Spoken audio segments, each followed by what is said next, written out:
Nagbahagi ng ilang detalye si re-electionist Senator Amy Marcos kaugnay sa kanyang latest campaign advertisement kasama si Vice President Sara Duterte. Matatanda ang inendorso ni Senator Amy ni VP Sara sa naturang advertisement sa muling pagkakandidato niya bilang senador ngayong 2025 midterm elections.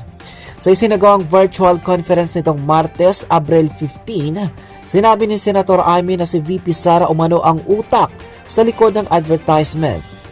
Sa totoo lang biglaan na lang kami, pareho kami nakalimot na may kampanya pala. Siya ang nagpupumiglas na kinakailangang itim. Itim ay simbolo na ipaglaban ang tama at itama ang mali, saad ni Senator Amy. Dagdag pa niya, totoo nga naman parang di naman angkop na magsayaw-sayaw. Di naman tama na magmomotor. Wala na sa lugar sa panahon na ito na napakahirap ng dinanas ng ating mga mamamayan.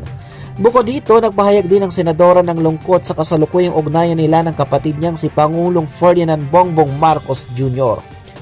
Aniya di naman masaya na ganon na may humahadlang na may mga harang na hindi na kami nakakapag-usap ng maayos at kung tutuusin, pamilya pa rin kami, politika lang ito. Malungkot ako, hindi ako pinagmamalaki itong mga nangyayari. Sana nabigyan ng solusyon, dugtong pa ng senadora. Matatanda ang inanunsyo kamakailan ni Senator Amy ang pagkalas niya sa senatorial slate ng administrasyon ang Alansya para sa Bagong Pilipinas.